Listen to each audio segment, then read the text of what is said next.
What's up, Thrashers, and welcome back once again to the Thrash Maniac 99 YouTube channel, and I am back with a new episode of Under the Radar, as I'm going to be talking about two other albums that came out during the week of August 23rd, and, well, to kick things off, we're going to talk about Kingcrow with Hopium.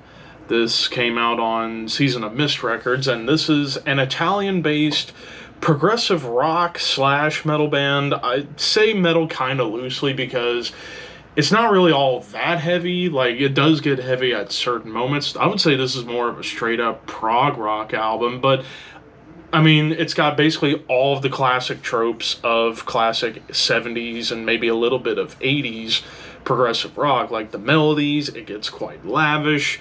The keyboards and synths are tastefully done to kind of give it a little bit of a spacey kind of atmosphere.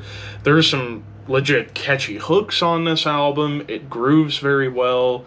Of course, you get odd time signature shifts here and there, some bass flourishes, and hell, the production, I think, serves this album quite well. Like, the mix is fairly balanced, tasteful leads. It ain't about shred, it's all about feeling and emotion. It does get flat out rocking at times, and at times it does get a little bit doomy when it comes down to the tempos and some of the riff arrangements.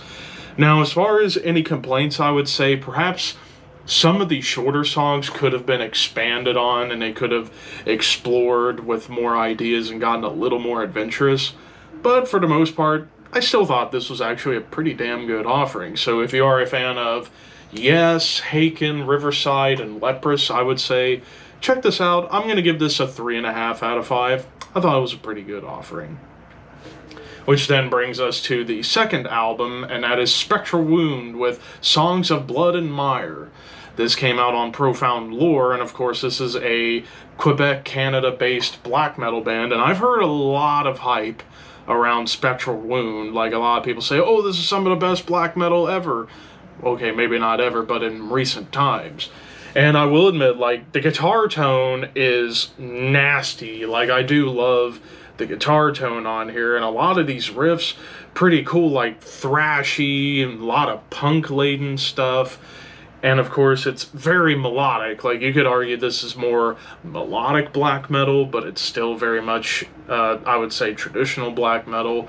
Ice-cold tremolos like you would often get in black metal.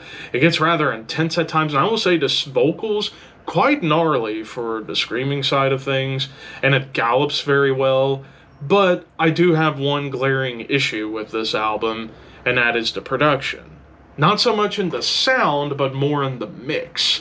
Like, the snare, especially during blast beat sections, get buried. Like, whenever it's doing the more triplet swings and slower parts, you can hear the snare a little bit, but when it gets into blast beats, it's like the snare is just gone. You can't even hear it, which is unfortunate because I would have loved to have heard how that snare could have sounded on the faster sections. But in terms of songwriting, pretty good stuff. Like I said, it's very melodic. It goes for that kind of thrashy, punky feel. So if you are a fan of bands like the Hexen, I would say even Marduk, Mugwa, and Uada, check this out. I will also give this 3.5 out of 5. I think if the drum production could have been better, I would have given it a 4. But of course, those are just my opinions. What did you guys think of these two albums? Let me know in the comments below, and of course, links to the albums will be in the description box. Thank you guys for watching. Like, comment, share, subscribe, all that fun stuff. Keep your horns high and your dreams wet. Thank you for your patronage.